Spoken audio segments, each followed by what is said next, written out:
Welcome back to yet another episode of Watching the Watchers Live. We're very grateful to have you here and with us. We've got some business to attend to today. Big stuff we're talking about. Judge Merchan came out and issued an order. Let me show you a quick preview on what we're talking about before we get into it. As you can see, big news on the day. Two big items. One, judge rules that Trump does not have presidential immunity in the New York case. So we're going to go through the entire order. President Trump is furious about this, dropped a bunch of posts here saying very upset that this has happened, saying he's a victim of a weaponized justice system, which is obviously true. But we've got the big order from the judge. Now, this is not the order that handles the motion to dismiss the case, which President Trump also filed. It is only about immunity. And so remember, Trump said you have to dismiss this because of presidential immunity and because of the transition, not immunity. So we've got another decision coming down from the judge soon enough.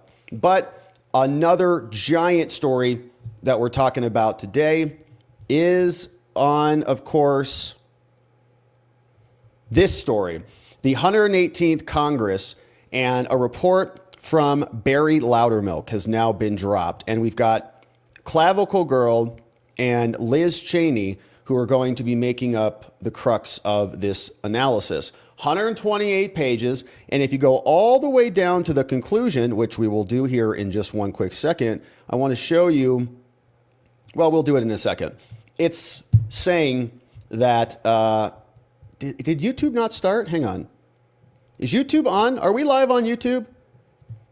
YouTube, hopefully it's good. All right, so we've got a bunch of stuff to get to today, my friends. I'm really glad that you're here and with us. You can see we're in our new digs, and so I'm having to relearn where all my screens are at. So we're trying to simplify our tech stack here a bit. So I'm learning where my screens are at. We're trying to get our bearings straight. So it's going to take me about a week. It's kind of like, what is it kind of like?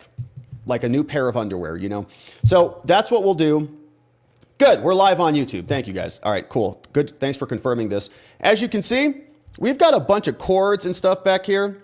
This is all going to AmFest, baby. We're going down tomorrow to America Fest, Turning Point, Charlie Kirk, you know the crew. They're putting on together a huge event. It's going to be taking place Thursday, Friday, Saturday, and Sunday. We're going to be there. If you want to participate and join the Watcher fam that's going to be there, go to watcherlodge.com, and we're starting a Watcher chat and a little event page because we're going to be there for a lot of the day. So we're going to be posting our updates. I'll say, hey, you know, this is where we're going to be. This is where we're going. So if you're going to be there, or if you want to watch and just follow along, watcherlodge.com. Check that out because it's going to be amazing. So tomorrow the schedule will be, we're going to attempt to live stream. We got to set up tomorrow on Wednesday. So we're going back down to the Valley tomorrow. We're going to be setting up at about 1 o'clock. Hopefully we can get everything situated. We'll do a live stream tomorrow from there, which is kind of a pre-day, which is just a setup day. So everybody will be setting up. Don't know if we'll have internet or whatever, but that's the plan for tomorrow. And then Thursday, Friday, Saturday, and Sunday, we'll just be live streaming for a big portion of the day whenever the event is going. So check it out, watcherlodge.com if you want to go be a part of that. Follow along. Of course, we'll be live streaming here and all the platforms. And get your tickets, man. It's going to be lit. President Trump is going to be there. Tucker is going to be there. A bunch of people are going to be there. It's going to be awesome. So check it out. Phoenix Convention Center. It's going to be fun. But in the meantime, I was testing all the tubes today. So that's what we were doing. All right. So check it out. Watcherlodge.com, my friends. And we'll look forward to seeing you at AmFest. All right. Now, without any further ado, let's get in to the business that is on the day. Now, this is a big report that is capturing a lot of attention, as it should. So let's hit it. Liz Cheney belongs in jail. She committed crimes. That's the conclusion that came out from this report. You can see it's the interim report dropped on December 17, 2024. So this is a fresh one, and it's drafted for us courtesy of Barry Loudermilk, chairman, subcommittee on House Administration. Now, we're going to go through this in detail because January 6th is perhaps the biggest government scam of our time that was orchestrated and instigated by them. But when we scroll all the way down and just jump at the conclusion on this monstrous document, what we're going to see is they say that Liz Cheney and clavicle girl Cassidy Hutchinson are in big trouble. And you can see there's a lot here. We're going to zoom in on this. We don't normally just skip down to the conclusion, but we're going to do that right now. Here's what it says. The events of January 6 were preventable. For nearly 4 years, Democrats pushed the narrative that President Trump was solely responsible for the riot at the Capitol. Not true. They spent millions of dollars of taxpayer dollars on a politically motivated witch hunt while failing to legitimately examine how the U.S. Capitol leadership was unable to ensure adequate protection for members of Congress and the staff. Now, that's just a part of it. Incredibly, it would take nearly 4 years for video footage to emerge of Speaker Pelosi in a rare moment of true leadership, right? Really needling her on that. Finally, leadership from Nancy. Finally admitting that she was fully responsible for the security failures that day. Now, while Democrats politicize the security and prioritize personal political futures for themselves, the subcommittee's unbiased approach, to our investigation produced previously undisclosed evidence that undermines the committee. So here's the juicy bits. Based on the evidence obtained by the subcommittee, numerous federal laws were likely broken by Liz Cheney, the former vice chair of the J6 Select Committee. And in the beginning of this document, we'll examine how they explain how the subcommittee or the House Select Committee was illegal. It illegally constituted under their own rules. And these violations should be investigated by the FBI. Now, evidence uncovered by the subcommittee revealed that Liz Cheney, here it comes, tampered with at least one witness called Cassidy Hutchinson, aka Clavicle Girl, by secretly communicating with Hutchinson without Hutchinson's attorney's knowledge. And this secret communication with the witness is improper, and it likely violates 18 U.S. Code 1512, which is the exact statute that we said she was guilty of a week ago. They charged a bunch of J6ers with 1512C, remember that, for obstructing documents, even though they didn't destroy any of the official documents, and they had to reverse themselves on all those prosecutions. But if you just go up one subsection, 18 U.S. Code 1512B, read it, Liz. It's specifically about witness tampering, and that's exactly what she did. Such action is outside the due functioning of the legislative process, not allowed to break the law. Menendez got prosecuted for bribery. You can't use your office to call U.S. attorneys and put pressure on them. That's insane. You can't use your position on the J6 committee to go in and interfere with witnesses who are represented by counsel. That's illegal, not protected by the speech and debate clause. Indict her.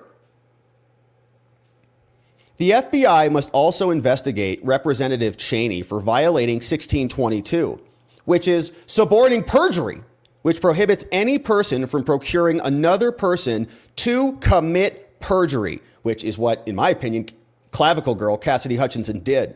Based on the evidence that was obtained by this subcommittee, Hutchinson, Clavicle Girl, committed perjury when she lied under oath to the committee. And who got her to do that? Liz. Additionally, Hutchinson was interviewed by the FBI as part of its investigation into President Trump. Now, this subcommittee sought a copy of the FBI 302 report documenting this interview, but the FBI has refused to produce this vital document. Doesn't want to hand it over. I wonder why. Now, the FBI must immediately review the testimony given by Hutchinson in this interview to determine if she also lied in her FBI interview. And if so, the role that Liz Cheney played in instigating Hutchinson to radically change her testimony. And Stephen Passatino, her attorney, is the person who was protecting her. Liz Cheney's a lawyer, knows that. You're not allowed to contact and communicate with somebody when they're represented by counsel. It's unethical. But Cheney did it, and she used the power of the Select Committee to do it. Now, the FBI, and hopefully Kash Patel, comes in here and just unloads these reports. Kash, we need Hutchinson's 302, all right? even if Christopher Wray shredded it, we want the shredded files, okay? We'll put it together. We like puzzles. The FBI still has not admitted what records it received from the Select Committee. Of course not. Some statements made by Jack Smith's team revealed that the special prosecutor got witness transcripts that were not publicly released by the committee. So why did Jack Smith get some records, but the American people did not? However, the special counsel has never acknowledged, he's not even a real boy, so what can he acknowledge, how many transcripts he received or whether he has also received video recordings of these transcribed interviews that the Select Committee failed to archive. Now, it is clear from Congressman Benny Thompson's admission that he violated House rules by deleting the Select Committee's recordings of transcribed interviews. The Select Committee recorded hundreds of transcribed interviews, but Thompson chose to delete these recordings, and instead of archiving them as required by the House rules, they didn't do it. As chair of the Select Committee, Thompson was solely responsible for complying with the House rules. By deleting these recordings, they prevented House Republicans from reviewing these videos, which could have contained important information specifically with respect to the interviews of Cassidy Hutchinson. Now, these are crimes that must be fully investigated, and individuals held responsible to maintain the trust of the American people in their government have fallen below the line, and there need to be investigations that happen. So, as you can see, the conclusion tells us what we've known, that Liz Cheney's a liar and an unethical attorney and somebody who was manipulating witnesses and obstructing the representation of a witness by their lawyer in violation of U.S. code. She's a criminal. In my opinion, she should be investigated. Now, let's go back up to the top. You can see there's some spiciness in here. We want to make sure we give this its due diligence.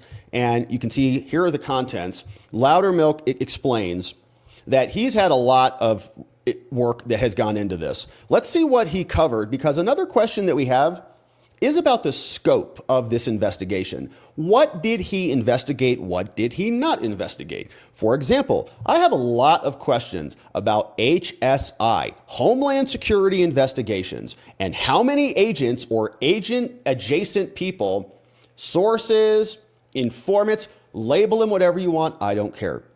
If they had a connection to the government and they were there on January 6th, I'd like to know about it. Was that included in here? Let's see.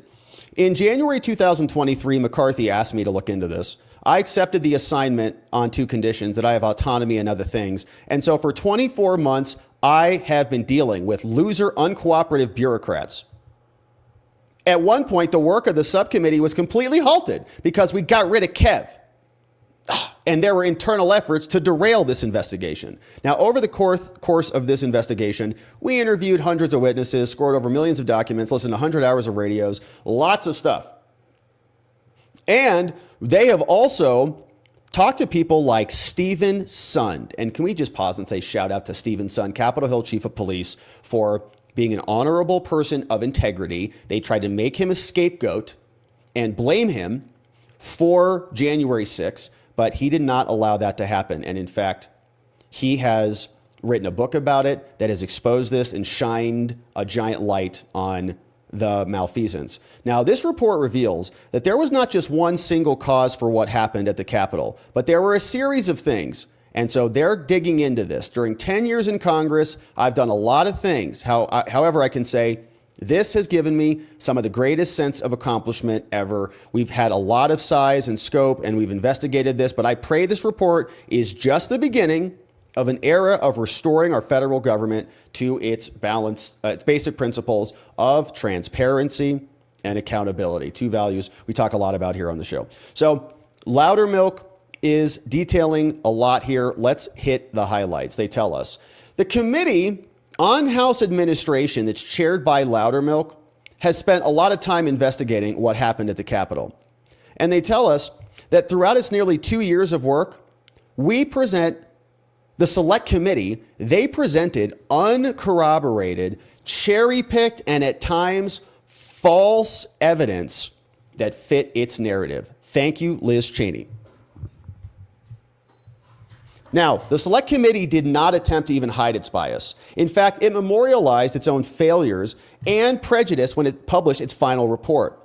They wholeheartedly failed to address the security failures on J6, and they say as a result, the Capitol is no safer than it is now than it was back then.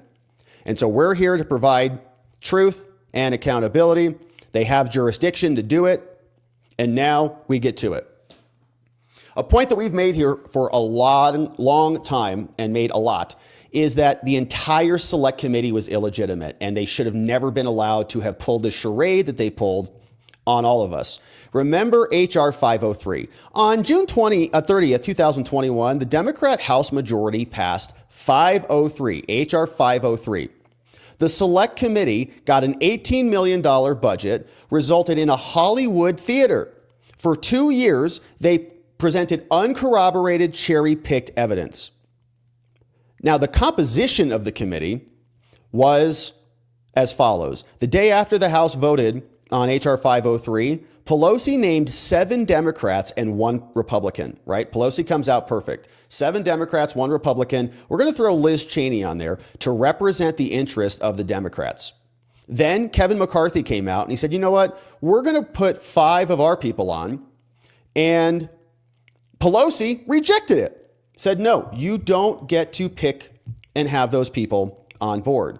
Now, despite claiming to model the Select Committee after a 2012 attack, Pelosi didn't extend the same courtesy. She said the unprecedented nature of January 6th means she can appoint whoever she wants. And she did. Now, McCarthy refused to play along. And then Speaker Pelosi, so you might say this was a giant mistake, but McCarthy refused to play along. So he didn't allow any Republicans to get on that committee. Withdrew all 5 of them. So then Nancy came and said, okay, well, how about we just put Adam Kinzinger on? And that's good enough. And they created their committee. But according to the rules, this is illegal. Pelosi ignored the rule, despite H.R. 503 literally dictating that there should be 13 members on the committee, 5 of whom were in consultation with the minority leader, Kev. Pelosi put 9, said you have to have 13, 5 Republicans, but nope. 7 Democrats, 2 Republicans, and the whole thing was rigged. They put Jamie Raskin and Adam Schiff on. Both of those guys were impeachment managers. Everything from that point forward was corrupted. The Select Committee's unwritten purpose was to go and get Trump. They were trying to find that he engaged in an insurrection and violated the 14th Amendment. They pushed that idea all over the place. Everybody screaming, insurrectionist, insurrectionist. How'd that work out for him? H.R. 503 mandated that the Select Committee investigate the facts around this and what happened. But still, the Select Committee managed to include Trump's name more than 1,900 times in the report. It was an $18 million government-funded book report project for these people to just smear Trump. Now, despite the rules and what H.R. 503 required, it said the Select Committee should consult with the ranking minority member. But they didn't have a ranking minority member at all. Under House rules, you got to have an actual ranking, minority member. They didn't. They just brought Liz Cheney in, violated their own rules. It's illegal. And they appointed Liz Cheney as a vice chair. This obfuscation of the rules may discredit its work. This issue has been raised in lawsuits challenging the authority of the committee, but the courts, like baby whiners, chose to avoid the issue by asserting sua sponte the speech and debate clause, right? It's Congress. They're allowed to do whatever they want. The courts are basically making this a separation of powers argument, saying, hey, they can do whatever they want.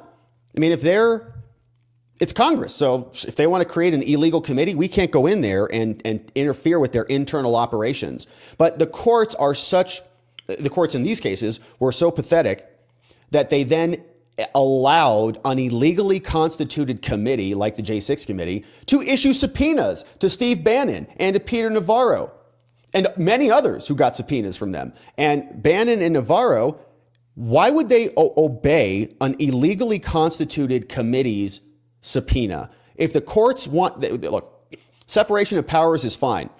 If you want to then say to Congress, you can have a circus inside Congress for all you want. You did. You had the J6 Select Committee. But as soon as you step outside of that and you want to go enforce a congressional subpoena and Bannon goes to a federal court to challenge that, now Bannon has some rights too. Because what has happened here is not lawful. It's an illegal subpoena from an illegally constituted committee. Okay. Now, this follows the longstanding trend of federal courts to defer when there are issues within themselves. Because the courts will not interject to declare invalid their attempt to name a member of the opposing party, the role of the ranking member is invalid. Liz Cheney is invalid. That is true. Now, Select Committee's unprecedented exemption. They also exempted themselves from certain rules. Chair Thompson gave him a ton of power, filled it with 5 members that they picked, and they violated the rules there. Now, as we continue into this, we're only on page 14. Let's talk about the missing documents. Where the hell those go? All committee chairs have the responsibility to archive non-current committee records at the end of each Congress. They keep those for 2 years and then send them to NARA. The resolution that established the Select Committee mandated all records, all of them, be transferred after. Days before the new Republican majority was sworn in, Pelosi sent a letter to Chair Thompson designating the records go to administration. And we reiterated that. Now, Republicans, as soon as they came in, they immediately inventoried all the records, including the printed documents and more. The rules require them to do this. Nevertheless, as part of its investigation, the subcommittee, this committee, learned that they failed to archive or provide the subcommittee with any of its video recordings of witness interviews, as many as any video of its video recordings. Okay, none. 0. 900 interview summaries or transcripts, and more than 1 terabyte of digital data. Now, concerningly, of the documents that were archived, the Select Committee delivered more than 100 encrypted, password-protected documents and then never provided the passwords. Unclear why. All intentional. We know why. More than 1 terabyte of video of data is missing. 250,000 photos, 6.5 million documents, over 4 terabytes of digital data, and 500 hours of video footage. Gone. Missing. Where'd it go? Don't know. Missing video recordings of witness interviews. They interviewed everybody, but then they deleted them. In fact, Representative Cheney noted in her memoir that the Select Committee decided that reading witness transcripts during their primetime hearings was unlikely to be effective. They needed the public to see this. So even Liz Cheney wrote in her little book that it's not good to not have the video. We actually want the video. According to Cheney, the video recordings of their many interviews were indispensable to the committee's efforts to convey its narrative. So video is important. So what happened is Loudermilk sent a letter saying, can we please have the unedited video? And then Thompson replied. He said, sorry, the Select Committee did not archive any of the unedited video recordings of the interviews or depositions, because apparently the hard drives are too expensive. Thompson argued that we were not obligated to archive all the video recordings. Sorry, didn't have to. That's why he wants a pardon, obviously. We saw Thompson, his eyes as wide as ever. I'd be happy to have a pardon. Sure would. Of course I would. That'd be great. Thompson claimed this determination was based on guidance from the Select Committee. However, according to official guidance, everything should be archived. Videos, everything. He failed to produce any of those records. So without the full videos, we can't know, can't review the full context. They deleted it and they covered up the evidence. So here are all the letters that they sent to Thompson and Thompson sent back. Tons of letters back. Loudermilk to Buttigieg, Yellen, Cheadle, Jack Smith got one. Tons of people. Garland got one. All deleted evidence to cover it up. Now we talk about Liz Cheney. Former representative who lost her seat in Wyoming by 40 points, shout out to Harriet Hageman, emerged as a principal figure driving the Select Committee. In May, she said, I will do everything I can to ensure that Trump never again gets anywhere near the Oval Office. Oops, you failed, Liz. And you tried to wreck the country to do it. 6 weeks later, Pelosi named Cheney on the committee. Now, Cheney mentions Trump 18 times in her 4-page foreword to the Select Committee's final report. She says, no man who behaved like Trump can ever serve in a position of authority in our nation ever again, and Trump is unfit for office. But she never mentioned anything that went bad that day. She's just ranting like a lunatic.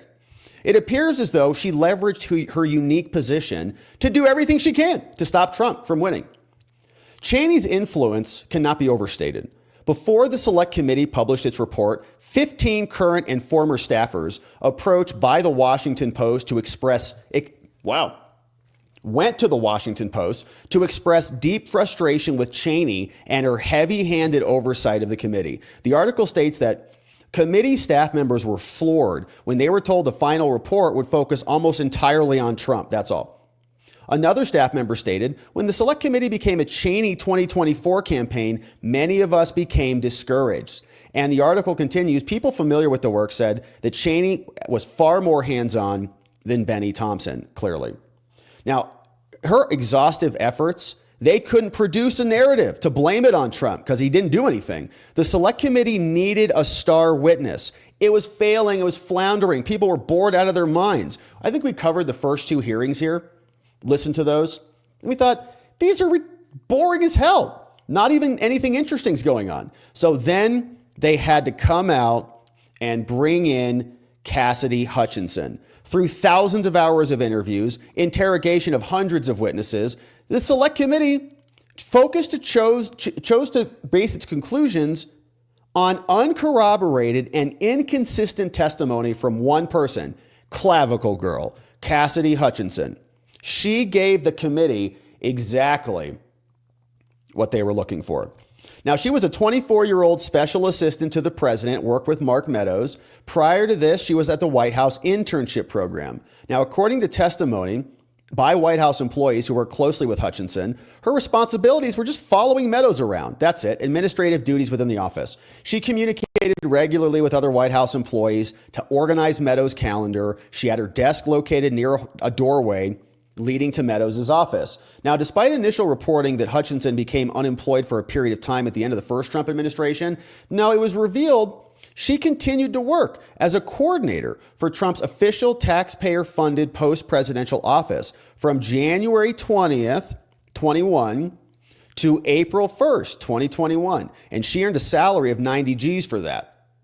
That's according to GSA. Among the many unsubstantiated claims by Hutchinson throughout her interactions with Cheney, Hutchinson said she was, quote, disgusted by Trump's actions and called him unpatriotic and un-American. It's noteworthy then that Hutchinson continued working for him for 9 weeks after his presidency. Yeah, she was disgusted, but not that disgusted that she couldn't cash in her paychecks for 90 G's. Not that grossed out.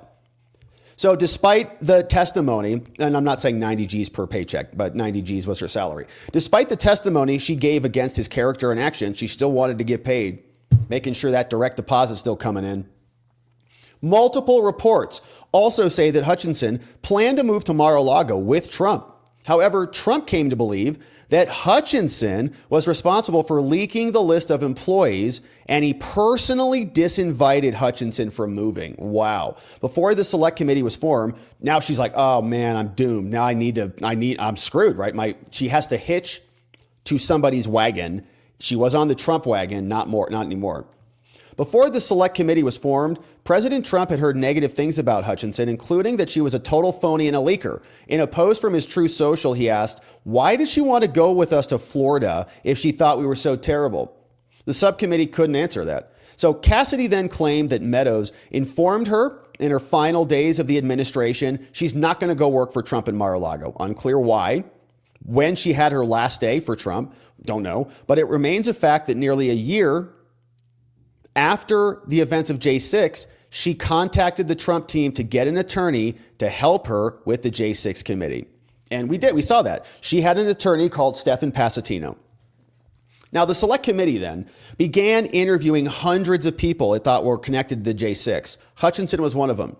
She could not afford an attorney, so she contacted allies of Trump, Eric Hirschman, Alex Cannon. They got her connected with Stephen Passatino, the lawyer who Cassidy was like ratting out to Liz Cheney. Cassidy was texting Liz. This is what my lawyer thinks. What do you think? I'm like, I can feel Stephan just getting knifed in the back. I can empathize with that, man. To represent Hutchinson at no cost. At no cost. Initially, Hutchinson gave 2 under oath testimonies. Okay, she spoke twice for several hours. Those 2 lengthy yet largely insignificant interviews with Hutchinson did nothing. Limited notoriety. Several news outlets attributing claims of Republican politicians seeking pardons, foreknowledge of violence leading up to J6. That's all. Pretty boring. But they're like, Cassidy, you got to spice this up, man. What are you doing? You've got to really get creative here. Now, following her second interview, Hutchinson drastically switched her narrative, began testifying to a variety of unsubstantiated and uncorroborated claims that ultimately made it into the final report. Now, it's not entirely clear why Hutchinson suddenly altered her testimony, but the subcommittee has uncovered evidence of secret conversations between her and Alyssa Griffin, Farrah Griffin, who's on The View, and troublingly, conversations between Hutchinson, Cheney, without the knowledge of her attorney. Here's the backstory. For nearly a month, The View's Farrah Griffin acted as an intermediary between Cassidy and Cheney. As an intermediary, she helped coordinate a third interview without the knowledge of her lawyer, Stephan, which is unethical.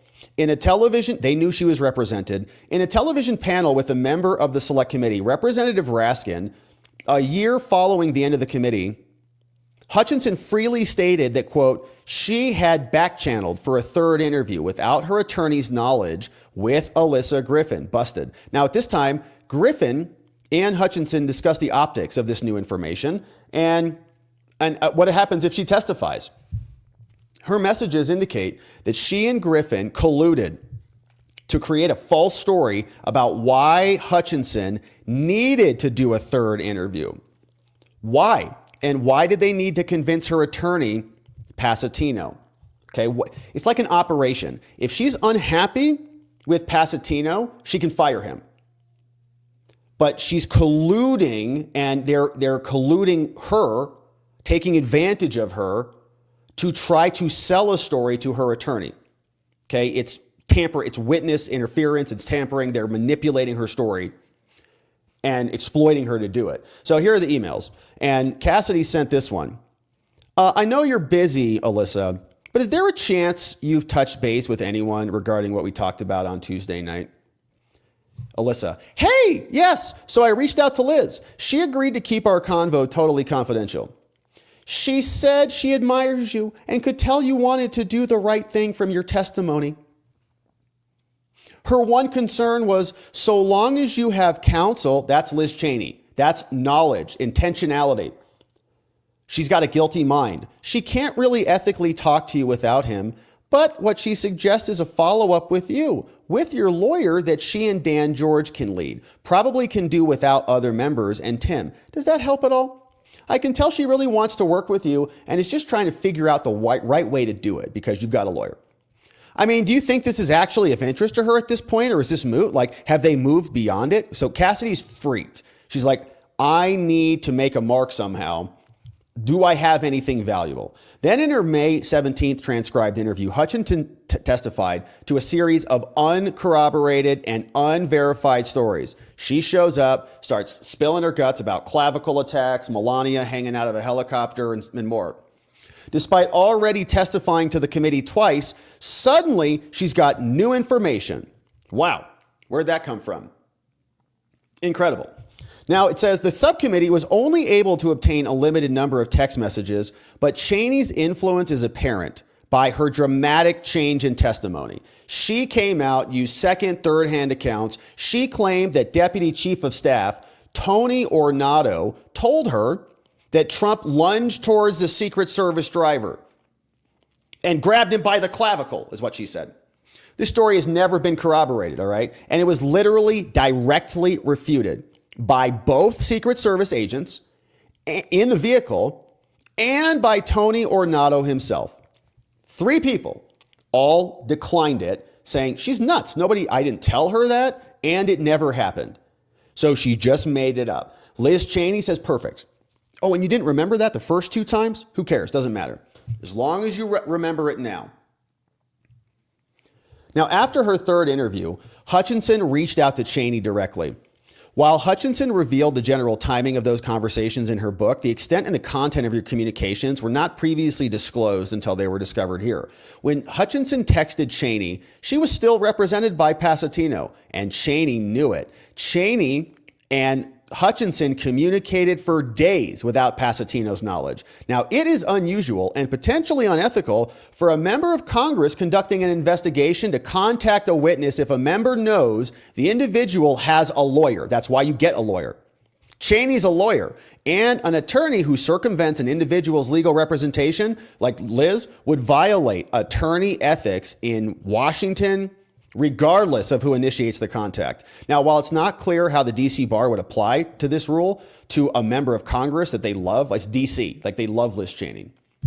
They've got like Liz Cheney portraits up. The rules say, don't communicate when someone's represented. You can't talk to them about the subject matter of the representation. This appears to be exactly what Cheney did at this time. Within a matter of days of these secret conversations, Hutchinson would go on to recant her previous testimony and then introduce her most outlandish claims. Now, it must be emphasized, Cheney would likely have known her communications without the knowledge of Hutchinson's attorney were illicit and unethical at that time. She knows, of course she knows. Farrah Griffin indicated as much. Said Cheney's one concern was we can't really talk with you. You got a lawyer.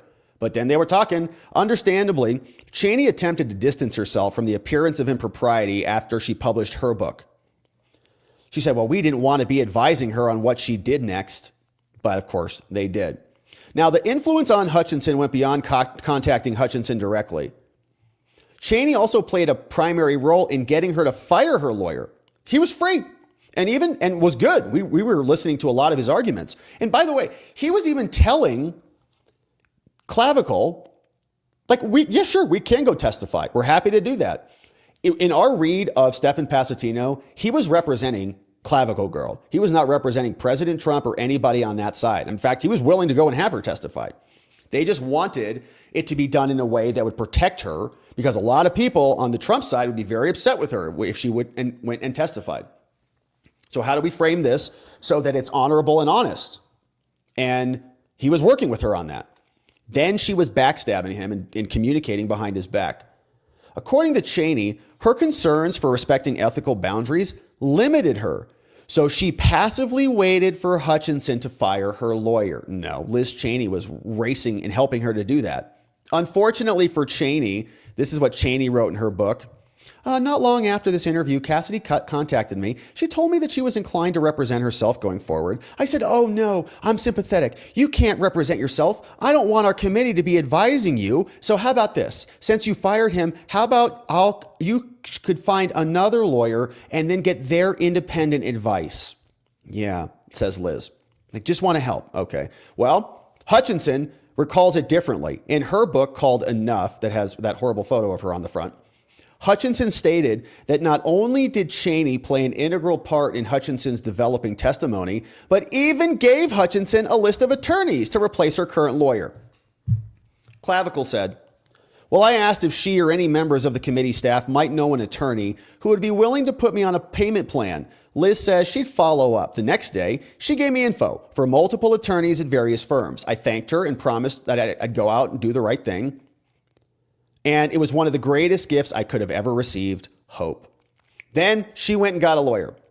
In signal messages recovered from Loudermilk, they demonstrate that Cheney and Hutchinson spoke directly with one another several days before Hutchinson fired her lawyer, swinging from one branch to the other. What other information was communicated during their phone calls, we don't know. But what is known is Cheney consciously attempted to minimize her contact with Hutchinson in her book. No. She called me. I said, I can't help. Call someone else. The most likely reason to try to bury that information is because she knows it was unethical. On June 9th, 22, Hutchinson formally ended her attorney-client relationship with Stephen Pasatino the same day she got lawyers that Cheney recommended. In a twist of irony, then, Cheney spoke out forcefully against the individuals who endeavored to influence witness testimony in the Select Committee, screaming at them. At the end of the Select Committee hearing, Cheney said, let me say this, everybody. We will take, Liz Cheney's lecturing America, we will take any effort to influence witness testimony very seriously. Meanwhile, Clavicle Girl's like, you mean except me, right? In an interview, Cheney reportedly stated, we may make criminal referrals if you're trying to influence witness testimony. Oh, Liz, it's you. You're talking about yourself. Now, whether lacking in self-awareness, yes, or to obfuscate her own furtive behavior, it's like that person who tells you they're honest all the time. You know, oh no, I'm an honest person. That's why you can trust me. I'm completely honest, you know. Very trustworthy. It is consistent with their practice of lodging accusations of things they're doing themselves. So then on June 20th, less than 2 weeks after Hutchinson fired Pasatino, Hutchinson came and sat for her fourth interview. New lawyers. Now, prior to this interview, nearly every interview conducted had a dozen people in it, including committee staff, committee counsel, members of the Select Committee, an interviewee, legal representation, tons of people, big room. Most of the interviews were done in large conference rooms or over Zoom, space for all participants. But Hutchinson's fourth interview was a little bit different for some reason. Only 4 people were in the room this time. Cheney, a Select Committee attorney, Hutchinson, and Hutchinson's new attorney. Fun. Additionally, instead of the Select Committee conducting the interview in a conference room or virtually, Cheney used her private hideaway inside the United States Capitol building. Very secretive. Now, in light of the extravagant nature of Hutchinson's claims, it would be prudent for the Select Committee to invest a portion of its resources to investigating Hutchinson's claim. Did you guys try to verify it? Never happened. She just rushed her narrative into the public domain. Just days before the public testimony, the committee had revised its schedule. They were going to postpone hearings for several weeks. But then, no, Cheney scheduled an emergency public hearing. It was urgent. 6 days after Hutchinson's fourth interview, Cheney gave Hutchinson a preparatory walkthrough of the caucus room. She testified the following day. National audience, television primetime, June 28th. A clavicle attack. Cheney's decision to rush the testimony didn't provide an opportunity to vet the questions. Now, it's no surprise that the claims made in Hutchinson's first 2 interviews are totally different. The interviews, the first 2, were consistent with one another, but the last 2 were very different. Maybe why they released the text of the interviews in reversed order. They released the bad stuff first. And at the beginning of this investigation, the subcommittee reached out to the FBI to get the 302, their interview summary, and to date, they've not responded to their request. So as we can see, Cheney stole her from her lawyer. And then her testimony changed. They rushed the hearing in front of all of us. They made a giant deal about it. Remember, it was like the biggest thing that week. I can't believe Trump did all those things.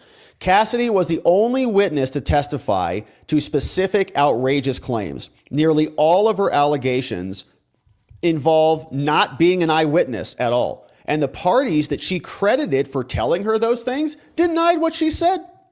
Ultimately, Chairman Loudermilk and others uncovered evidence that disprove her 8 most sensational claims. Nothing is true. Her willingness to testify under oath to these demonstrably false claims means she's unreliable. The committee's decision to craft its narrative on this unchallenged, uncorroborated information lacks any credibility at all.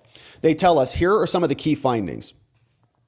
President Trump did not attack his Secret Service detail at any time on January 6th. You're kidding. There was no pre-planned off-the-record move to the Capitol in the days leading up to January 6th. Another lie. There's no evidence that Trump ever agreed with rioters who chanted, "Hang Mike Pence."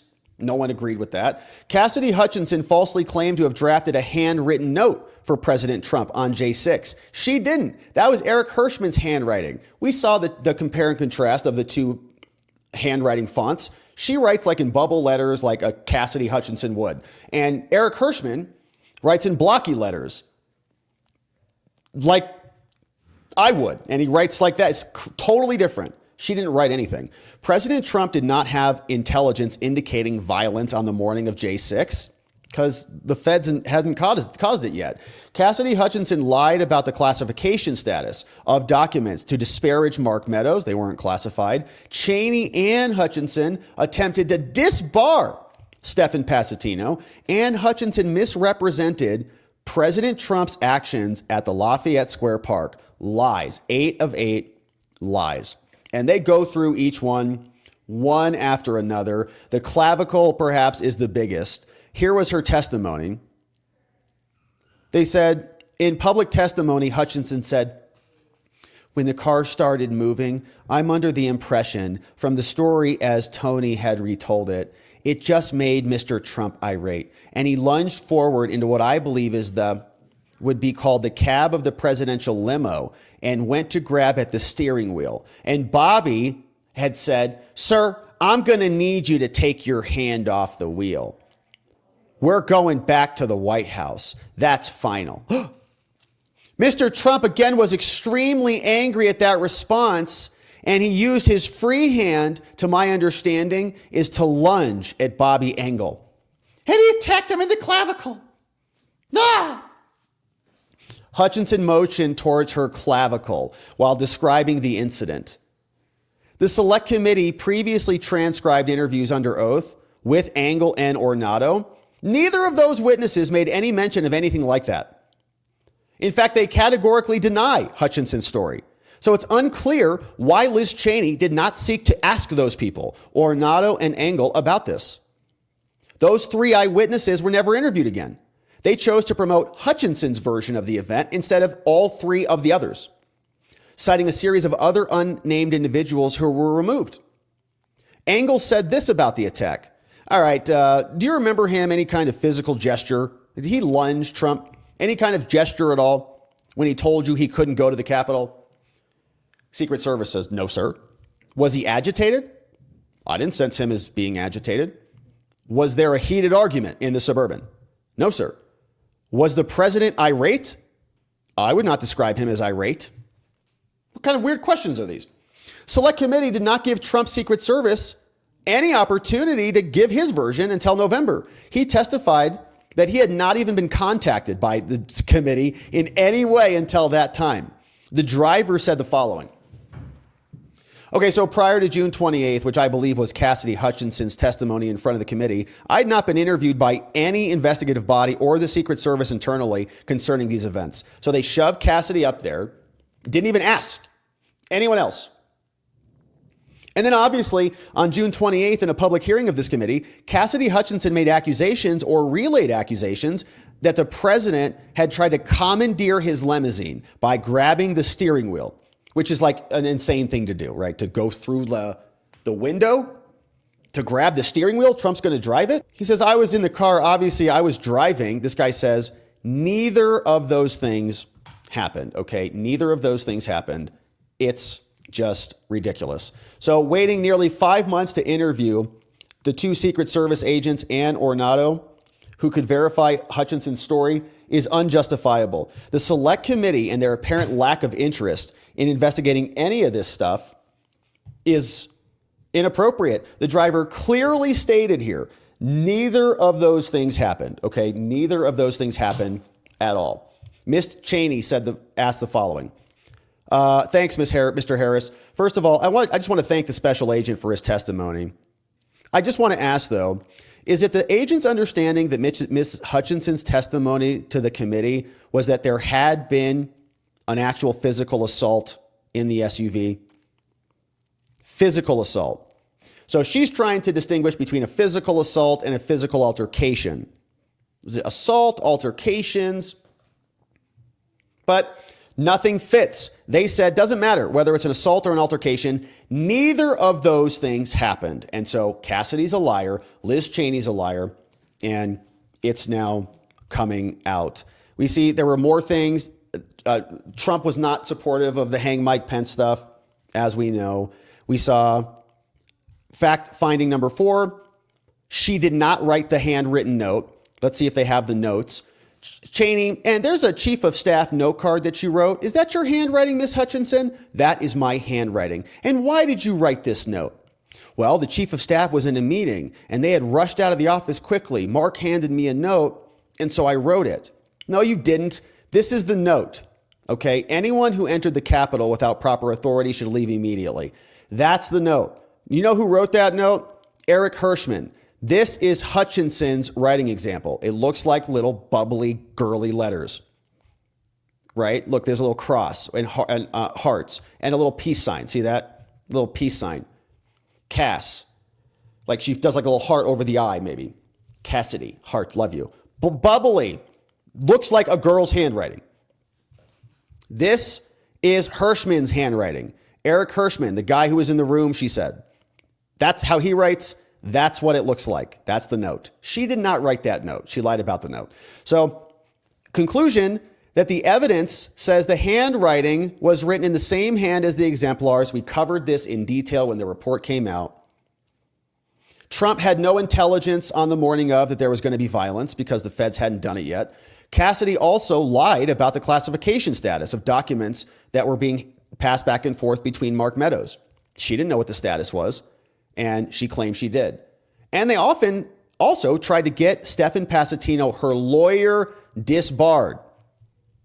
Okay, that was Liz's direction. How do you feel about just doing it with your lawyer, says Alyssa, but answering more questions? You know, you can handle yourself, and he's just a figurehead. Cassidy said, okay, I can call him and basically give an ultimatum of we'll come back, but we need assurance that she won't be called in, which I don't think they'll give, or you won't give us assurance, reissue a subpoena to force me to come in. Stephen says, right, look, he's not against me complying. He's actually sort of willing to do it because he thinks it builds my credibility. But he wants just enough from the committee to balance out the public backlash from the lawsuit and to reframe me as super compliant and respectful of congressional subpoenas. Okay, so Stephen is like fighting for Cassidy. Sounds very smart and logical. So he's going to call George this afternoon. Can you tip off Liz or Dan? And can you see their thoughts? Cassidy is passing information from her lawyer to Liz through Alyssa. I'm personally fine with just Liz and Dan, but I have a feeling that he'll want it structurally the same as the others, but I haven't gotten that far with him. And so they were working. They filed bar complaints against him. They were all dismissed. He was cleared of all allegations, but it just shows how far they'll go to smear their lawyers. Cassidy also misrepresented President Trump's actions at Lafayette Square. She wrote in her book, on the flight back, the president had expressed desire, calling attention to this stuff. But she also made other baseless claims, like Trump giving an order to clear Lafayette Park, already thoroughly debunked, never gave those orders. So just kind of making stuff up, which is what Cassidy does. So in conclusion, Hutchinson's testimony formed the basis of the committee's false but most enduring claims against Trump. She was a star witness and a liar. Without Hutchinson's altered testimony, unlikely the committee could make its assertions about Trump's mood, attitude, alleged culpability. Hutchinson is mentioned by name no fewer than 185 times in their final report. Now, inexplicably, the Select Committee discredited other legitimate witnesses who, under oath, repeatedly refuted her testimony. These people are senior government officials and federal agents who are legitimate. Now, as we know, the Select Committee failed to do its due diligence. They just shoved her into the primetime time slot. Her story about President Trump reaching from the steering wheel appears for the first time in interview number 4. Between her 4th interview and her public testimony only a week later, they did not corroborate anything. Each hearing was preceded by 2 rehearsals. They rehearsed it. They gave her a watch and a monologue timer. It was planned and executed. Everything. Except for Hutchinson's, they just rushed her out there with only 3 hours notice for other members. Okay, Benny Thompson's like sitting on the toilet. He's like, what? The evidence is overwhelming. They violated House rules. They deleted evidence. She had a predetermined partisan outcome of the committee, and they disregarded all the truth that happened here. And they instead took Hutchinson's false, fake statements and they put those in front of America. It was a total scam, and they should be investigated. Now, I'll just run through this, the little bit, show you some of the highlights of what else is in the document. They say the select committee took measures to retrieve some documents. They got a bunch of stuff. Transcripts came out. A lot of additional interviews came out. Other unnamed employees got transcripts on. And we want to know, who these people were ultimately, but a lot of the evidence is gone, right? I mean, if they're unnamed, unless you can corroborate them by connecting the dots, there's no videos. And as we saw in some of these interviews, the depots and the documents, the redactions are monstrous. So I'm not even sure you could see what is inside. There's also HBO footage, which we talked about. Nancy Pelosi saying that we have responsibility, Terry. We did not have any accountability for what was going on there, and we should have. This is ridiculous. You're going to ask me in the middle of this thing, when they've already breached their stuff, we should call the Capitol Police? I mean, the National Guard. Why weren't the National Guard there to begin with? Says Nancy. Well, it's because Mayor Muriel Bowser rejected President Trump's offer to send them there. Well, they thought they had sufficient resources. No, it's not a question of how they had. They don't know. They clearly didn't know. And I take responsibility, says Nancy, for not having them just prepare for more. Good. It is her responsibility. It was Congress. It was the Capitol. It was not the White House. It's not Trump's building. That's the executive branch. And they were freaked out when Trump was saying, how about we secure the building, secure the Capitol? They said no, because Trump's just going to install military rule and never leave the White House. Now, the DOD also conducted an investigation, but they failed in many ways to get to the bottom of it. Here are more findings. The acting Secretary of Defense, Christopher Miller, dismissed Trump's order to use any and all military assets to ensure safety for the planning on J6. Christopher Miller got a direct order from the president. Acting Secretary of Defense didn't follow through. Trump ordered it. They didn't follow. The Secretary of the Army, Ryan McCarthy, intentionally delayed the National Guard. Although approved by the Secretary at 3:04, McCarthy delayed and failed to communicate deployment orders to the commanding general of the DC National Guard. Intentional, totally intentional. And how do we know this? You can read Capitol Hill Chief of Police Stephen Sund's book, where he explains to us that the DOD and all these people, they sent resources to their personal homes, but they didn't send any to the Capitol. So they had plenty of time to make phone calls to protect their wives and kids, but didn't want anybody to go protect the Capitol. Why? Finding 3. At 3:18 on January 6, Secretary of Army Ryan McCarthy deliberately deceived congressional leaders by stating the National Guard was moving to the Capitol. But he knew those forces did not get those orders. These false statements contributed to decisions made by congressional leaders about the security response to the Capitol. All right, so all eyes on Ryan McCarthy now, okay? Because now that's 2. He's got 2 in here that he intentionally delayed. What was that about? The Department of Defense Inspector General published a flawed report that contains fabricated information because they investigated themselves, fails to interview key individuals, and appears to have collaborated with DOD to portray a false narrative. The DOD lied. I think they probably orchestrated the whole thing. The DOD and DODIG knowingly and inaccurately placed the blame on DC Guard leadership, but it was their fault. And the DODIG was not responsive to our request at all. They investigated themselves and found they did nothing wrong. Now, the DC National Guard was founded in 1802, and the president can do stuff with it. Secretary of Army Ryan McCarthy maintained approval for this. Here's the org chart and how it works. All these other people are in the chain before the president. President asked the mayor for 10,000 National Guard. She said no. President ordered Acting Secretary of Defense Christopher Miller, secure the Capitol, declined. Didn't do it. Didn't do it. Didn't do it. So why is he being blamed for this? Who knows? Well, we know because they wanted to try to prevent him from winning, and they failed. The National Guard is supposed to protect things, and they didn't in this time. Christopher Miller similarly dismissed Trump's order to secure the location. The president just says like this. In his testimony, Milley said this. The president just says, hey, look at this. It's going to be a large amount of protesters coming here on the 6th, and make sure that you have sufficient National Guard or soldiers to make sure it's a safe event, Milley says. And Miller responds by saying, hey, we've got a plan and we've got it covered. And that's about it. That's what happened. Okay. And honestly, the president should not even have to say that. Like, the fact that the president had to say that is kind of insane. Two people, Milley and Miller, were apparently there, heard it. Acting Secretary of Defense and the Joint Chiefs of Staff, Milley, were there. They could have secured the whole location on order of the president. They didn't. And then they blamed Trump. And Milley went out and ran his mouth that Trump's a bad person and so on. Now, Milley revealed that Trump gave the order, make sure it's safe. That never came out in those interviews, in Liz Cheney's little book reports to America. Miller said, we've got it covered. Just make it safe. But they didn't.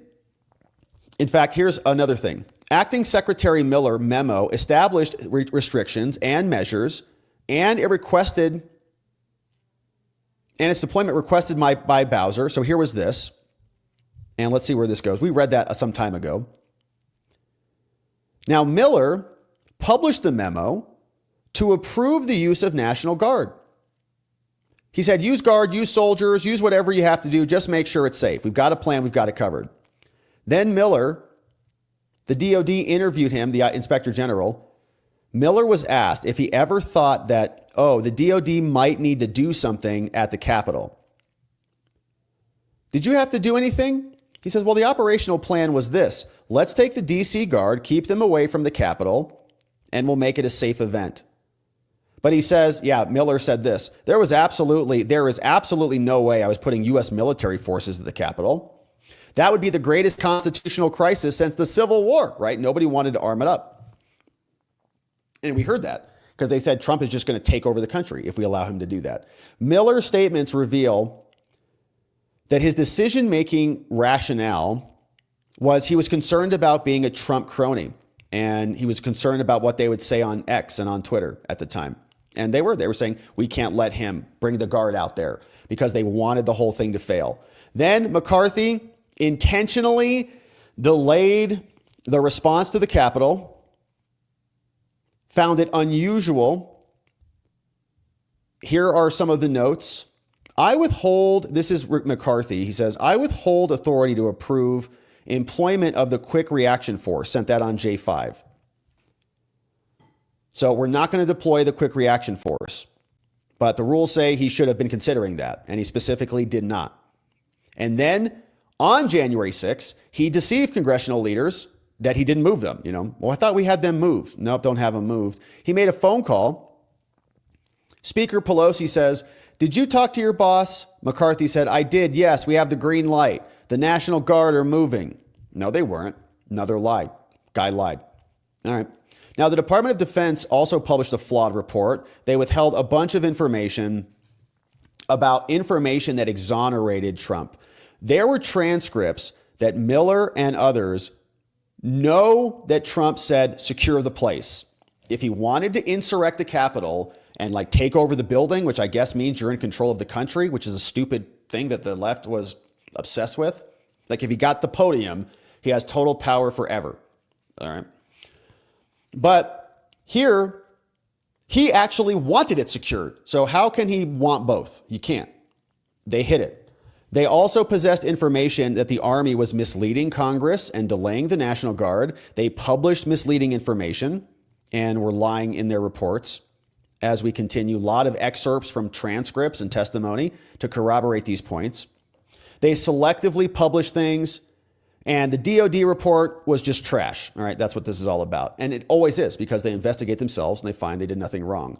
They knowingly and inaccurately place the blame on the National Guard, who always gets dumped on by the DOD and other entities.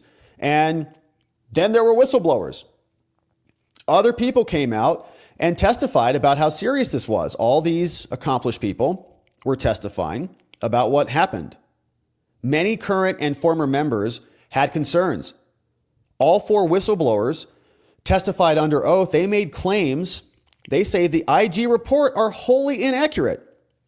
There are these fake phone calls that are being made up in there. Colonel Matthews participated in a transcribed interview, testified about this, and many other people testified that their reports of themselves are just terrible. So as we continue, we fast forward to see what other main subjects are in here.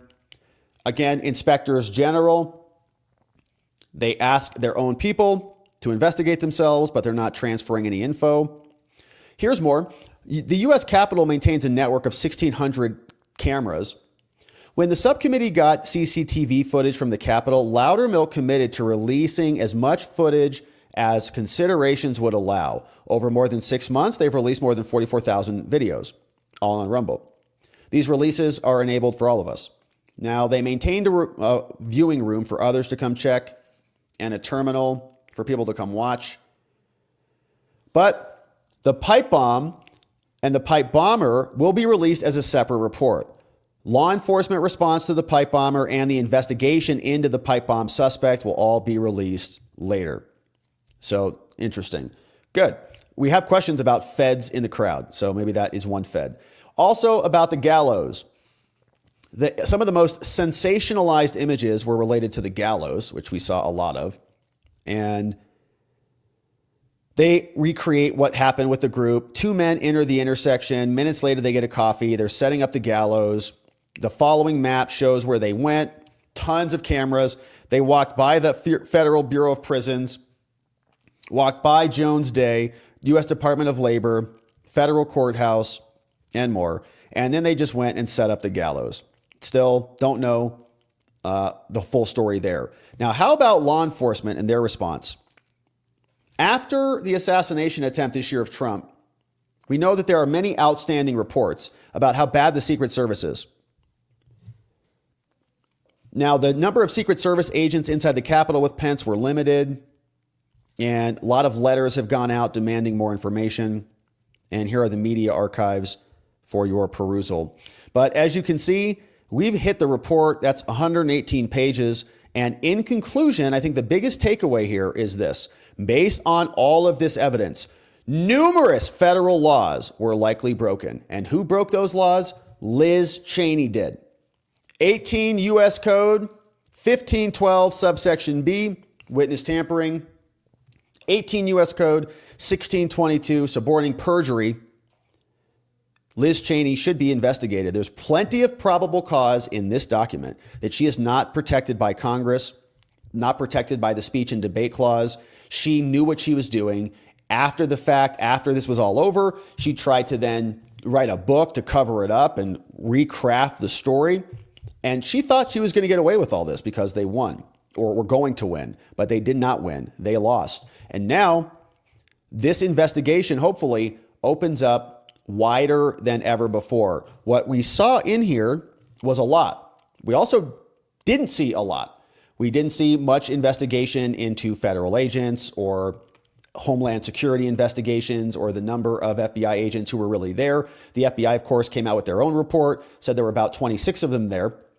We think that number is very light, but how they classify, how they catalog these people is, of course, always a moving target. So this is a great report. Now, Loudermilk said more will be coming. We'll have the pipe bomb report. Maybe inside there, we'll have some more information on all of the undercover people there from all of the other agencies. Yes, the FBI came out with their limited hangout. Oh, there's only 26 people there, which is a lot, by the way. So they're conspirators. The FBI conspiracy to have 26 CHSs or sources there was much bigger than the Proud Boys. Way more FBI CHS in a conspiracy to be at the Capitol than Proud Boys. Same with Oath Keepers. In fact, you could add the Proud Boys to the Oath Keepers, and their conspiracy, so-called, the seditious conspirators, are still smaller than the FBI who were there. So who is really the seditious conspirators? The feds, who have about 24 people come to the Capitol without knowledge of the FBI, and they're there on that day in relation to the FBI, but the sources and the headquarters don't know about it in the various states. It's strange. So this is hopefully just the tip of the iceberg, and we hope that Kash Patel comes in and all of those things that the FBI is not delivering right now, like that 302 with Clavicle Girl. We're hopeful that he delivers those and delivers those in haste. Now, Capitol Hill Chief of Police Stephen Sund is celebrating today, says, "My story hasn't changed. Since my first testimony in 2021, I have remained steadfast in the truth. With this congressional report fully vindicating and exonerating me, I am focusing on moving forward, guided by leadership, integrity, and accountability. I'm grateful for the committee's diligence and the support that I've received from so many." And so shout out to Stephen Sund. He's been very important in exposing a lot of this truth. I checked on with Liz Cheney. Has she responded to this? No, she hasn't. She still has her bitter post up from the November 6th, the day after the election, where she had to realize that all of her efforts to try to rig American justice, her perversion of her ethical obligations, the total evaporation of her integrity, the lying to the American public, all to stop Trump, has failed. And now, hopefully, a proper investigation is done, and if there's probable cause for criminal charges, those come down the pike as well. All right, and so, my friends, good segment there. Thanks for joining us on That Doc. We'll get that document uploaded, and of course, we're posting documents also, PDFs. If you want to grab our PDFs, you can download them, become a member. It's free over at watcherlodge.com. There's a PDFs file section there. We're uploading the PDFs there, watcherlodge.com. So we'll have that full PDF up there soon. So check that out if it's not up already. All right. So very glad that that's out, and we hope there's much more to come. All right. Now let's change gears. Let's hop on and talk about this presidential immunity situation, because we've got another big order out of New York with Judge Juan the Con Merchan. And we'll come back. Bozy says you look like Joe Rogan with hair. Interesting. Joe Rogan's a handsome dude. It's a nice compliment. Thanks for that. All right. So let's get to this segment. Trump's New York case staying on track, at least for now. A judge in New York, Judge Merchan, came out, now rules that Trump does not have presidential immunity. And Trump was saying, I do have immunity, and so therefore the case needs to go away because you involved immune conduct in the trial that led to my so-called guilty verdicts. Now we've got the order from the judge. We're going to go through it, see what's inside, but Trump is not happy. You can see this is the final order that came out. This is actually that was the gag order that we'll take a look at, but this is the final order from the judge. It's a 41-pager. We'll hit the highlights, but a big question comes up that the gag order is still in effect right now. Did Trump violate it, and is he doing so intentionally? We'll read through his posts on Truth, but he is not happy, as you can see. He writes, after the order came out, breaking! In a completely illegal, psychotic order, the deeply conflicted, corrupt, biased, and incompetent acting Justice Juan Merchan has completely disrespected the United States Supreme Court and its historic decision on immunity. But even without immunity, this illegitimate case is nothing but a rigged hoax. Merchan, the judge, who is a radical partisan, wrote an opinion that we'll look at that is knowingly unlawful, goes against our Constitution, and if allowed to stand, would end the presidency as we know it. Merchan has so little respect for the Constitution that he is keeping in place an illegal gag order on me, your president and president-elect, just so I cannot expose his and his family's disqualifying and illegal conflicts. So the gag order was kind of so that he doesn't talk about the judge's family, you know? But now he's talking about the judge's family. I like where this is going. So he says, I am the only political opponent in American history not allowed to defend myself. A despicable First Amendment violation. Merchan took the Manhattan DA's witch hunt that, according to all legal scholars, including Jonathan Turley, Eli Honig, Andy McCarthy, Alan Dershowitz, Greg Jarrett, David Rifkin, Elizabeth Price Foley, Katie, Andy Chirasky, Paul Igracia, Robert Gouveia, and many others. One day. And it's a non-existent case barred by the statute of limitations and should have never been brought, and through his fraud and misconduct gave it a semblance of life. While deranged Jack Smith was sent packing to The Hague after losing all of his politically manufactured cases against me, Merchan, who is far worse and even more corrupt than Smith, in his fight for my hopeless political opponents, just cannot let go of this charade. It is because of his conflicts and relations that he keeps breaking the law? Oh, is it because of his conflicts and relations that he keeps breaking the law? This has to stop. It is time to end the lawfare once and for all so we can come together as one nation and make America great again. And so it feels like Trump is getting very close to that line on the gag order. And so I pulled up the gag order just to take a look at it again. And I'm here for this because what's Merchan going to do? Hold him in contempt and put him in prison?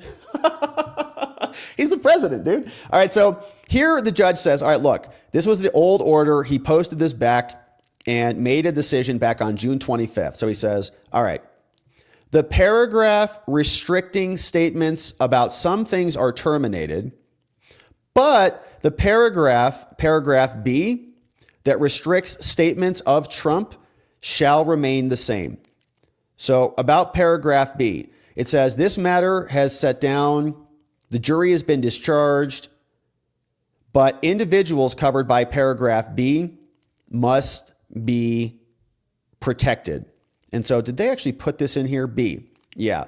Making or directing others, statements about others, or the court staff, or the family members of the court. If those statements are made with the intent to materially interfere with the work in the criminal case, or with the knowledge that the interference is likely to result. So you can maybe read this as the family members of the court. Like he didn't call out he didn't say anything about Judge Merchan's daughter, Lauren, I think is her name. Didn't call her out specifically. He just said the family, not the family members, right? So he's not calling her out specifically.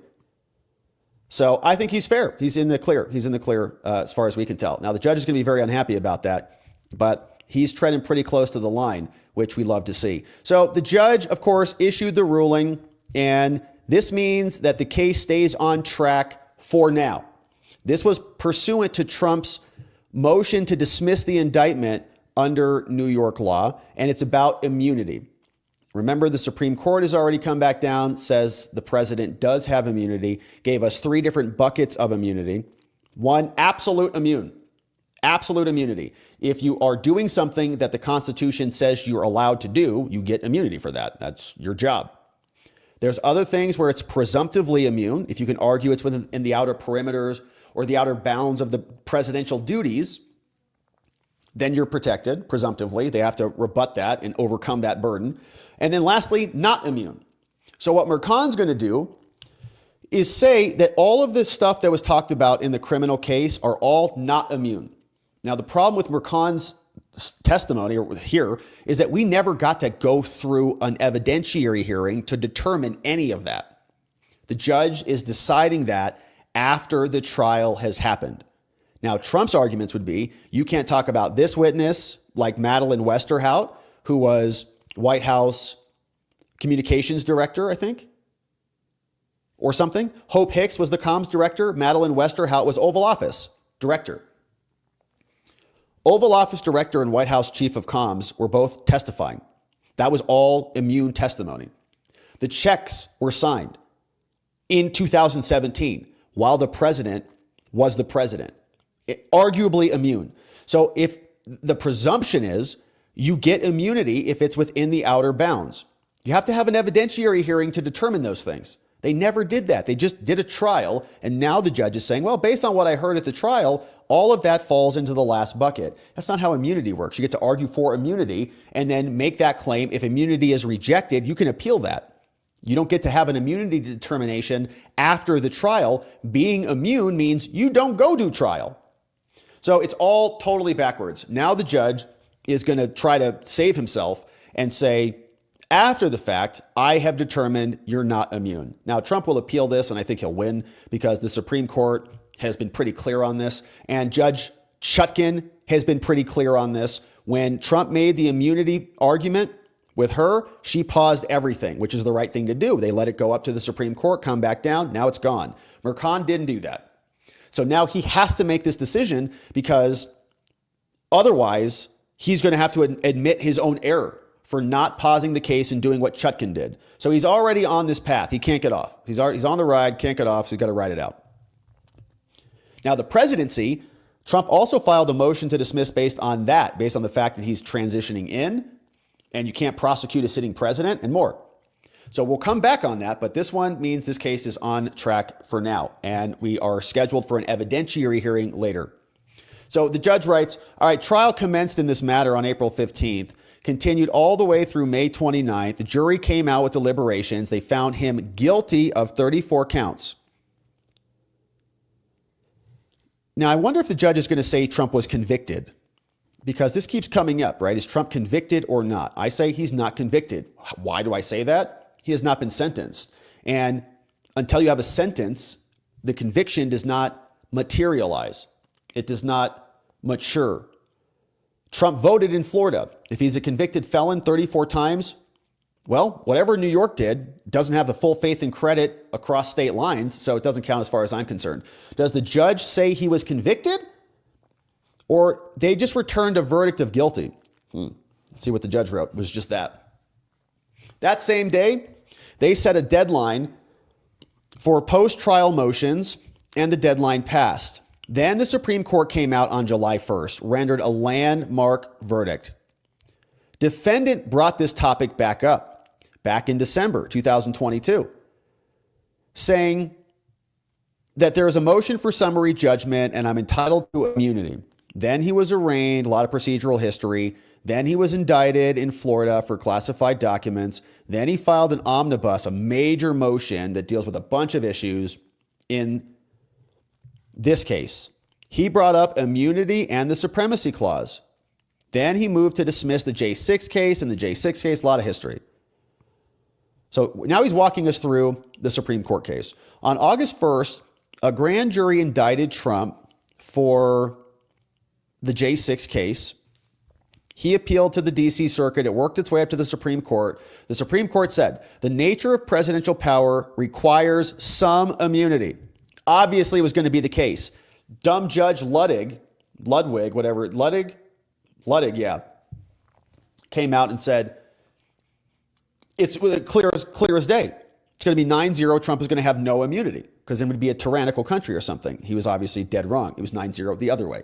Trump court, however, recognized not all of the president's act fall within immune buckets. There is one bucket that is not immune. In its analysis here, the Trump court cited and relied on certain cases, and they instructed that the first step in analyzing is to distinguish official from unofficial actions. And so the judge is going to say, I can do that. Even though the trial's over, I can do that. That should be addressed before the trial occurs, not after. Notwithstanding the determination, the Trump court did find Trump is absolutely immune from prosecution for the alleged conduct when he's talking with the Justice Department, okay? Trump can talk to his team. You're allowed to do that. Justice Roberts clarified. Now, as for the dissent, they strike a tone of chilling doom that is wholly disproportionate to what this court actually does. Remember, the immunity decision was not 9-0. The ballot removal decision was 9-0. So in this case, they found that Trump does have immunity. I think that was 6-3. Now, as for the dissent, they say there's doom. The Attorney General could remand this down, and then they could decide, is it immune, right? You have to have an evidentiary hearing. Now, because the Trump court remanded to the district court for its conduct to do its evaluation, we can do that here. That ruling gave us some guidance. Trump, the Supreme Court case involves a unique set of facts. And now, through the guidance that the Supreme Court gave us, we're going to apply that here. A president is not above the law, except kind of he is, okay? Like, just to be clear, because the president can pardon people, so he's above the law. Like, a jury found Hunter guilty, and he voided that, okay? So it's kind of a stupid phrase for that reason. I guess you could also argue that the president is not above the law because the president is just executing the pardon power. So he is abiding by that law, right? I guess you could make that argument. But practically, there is one person who is kind of above all of the other laws.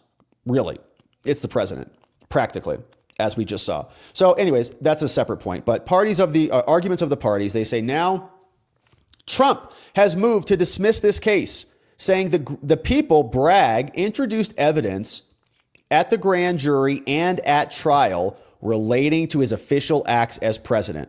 Now, they further argue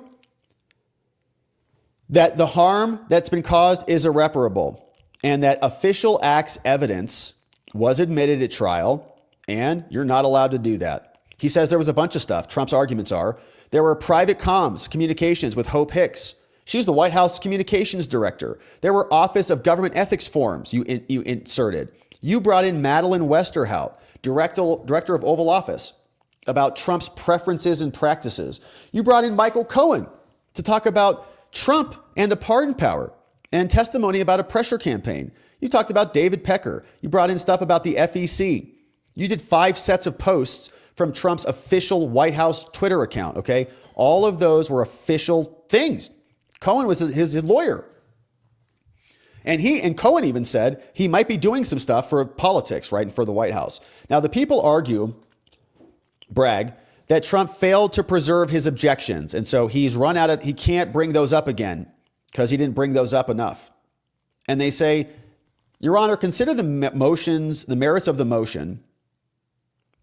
And the president is not entitled to immunity. So here's what the judge says. The threshold issue here is whether immunity was properly preserved for this court's review. The people say Trump failed to preserve any claim of presidential immunity. There's only Hope Hicks' testimony and the government form. He says, no, we did. We've been objecting out the wazoo. We preserved all of this in pretrial filings and at trial. And so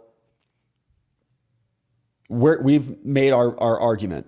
They also argue that Trump and the Supreme Court case is an intervening decision and provides an exception to any preservation requirements if you wanted us to have those.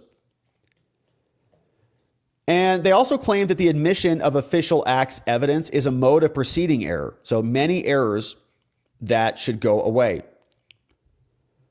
The judge gives us some history. On April 15th, Trump informed the court on April 15th, 2024, Trump said motion to preclude based on presidential immunity.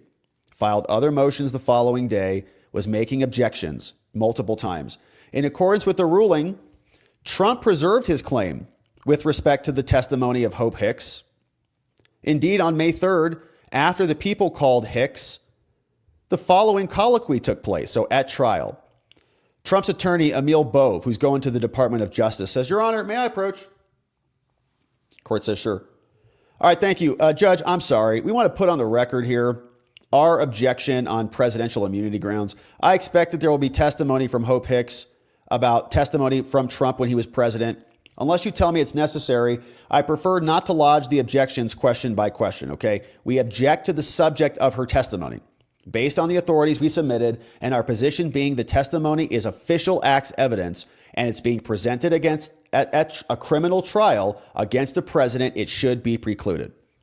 Colangelo, who came out from Biden's office, Says, I don't anticipate we're going to be showing any exhibits like that. We intend to elicit testimony about admissibility and blah, blah, blah. So the objection is noted, says the judge. I don't think you need to object as to each question. Great. Thanks, Judge. Therefore, the court agrees. The objection was preserved. They objected at trial. They objected all over the place. But they didn't object to Westerhout. They failed to preserve these other claims with Mr. Cohen. Okay. So the judge is like, you should have called it for every witness, and you didn't. The subject matter of all the claims relate to a pressure campaign about Cohen and others. And so you didn't preserve those because you didn't object to them specifically, so you can't raise those now. Opening statements then commenced on April 22nd.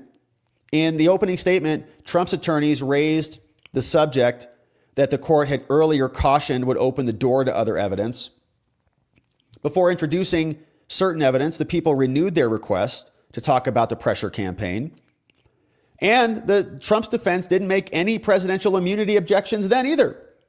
So the judge is just going to walk through all of it. Apparently, there was a broadly worded general objection about official acts evidence with respect to Westerhout, but that's not good enough. Now, because they failed to object to her testimony, the motion is set aside on that verdict. It's unpreserved. You can't object now.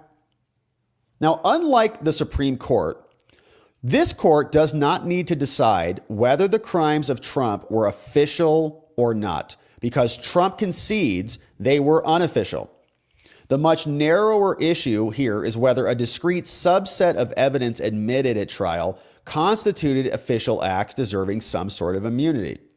The evidence at trial was a lot. Pecker, Cohen, meetings, AMI agreements, non-disclosure agreements, porn star Daniels, and more.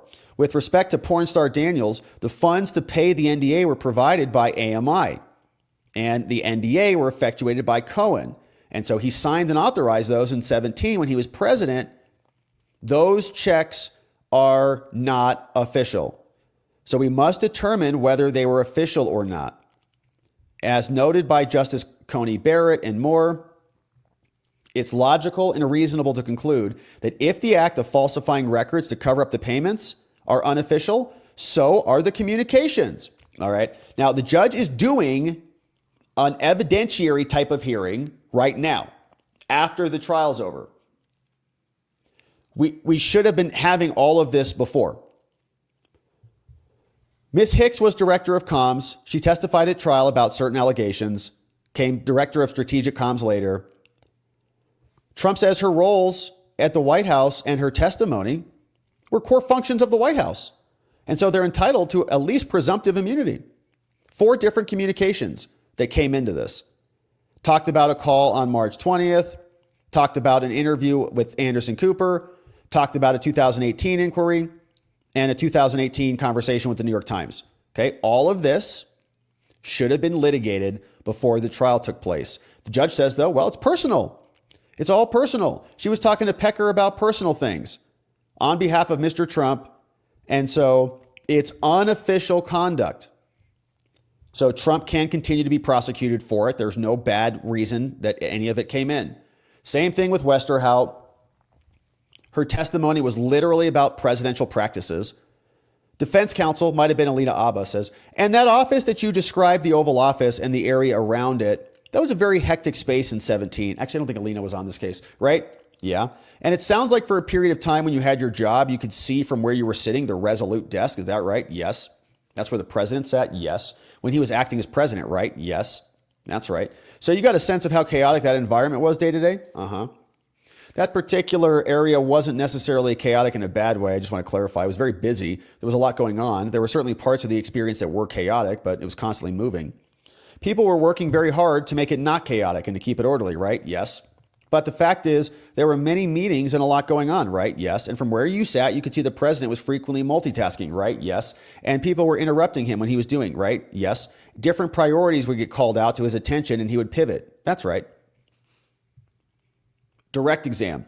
And so you would see him signing things without reviewing them, right? Yes. And you would see him signing checks without reviewing them, right? Yes. And you would see him signing checks while he was on the phone, right? Yes. You would see him sometimes signing checks when he was meeting with people. Yes. And there were different types of people that he was meeting with, right? Yes.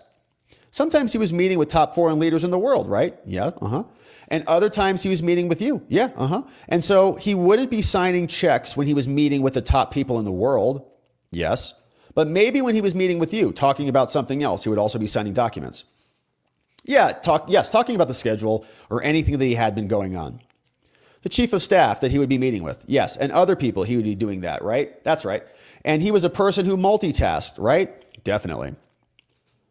Counsel also established through cross-examination that she worked with Ronna Graff to obtain a contact list. More testimony from Madeline there.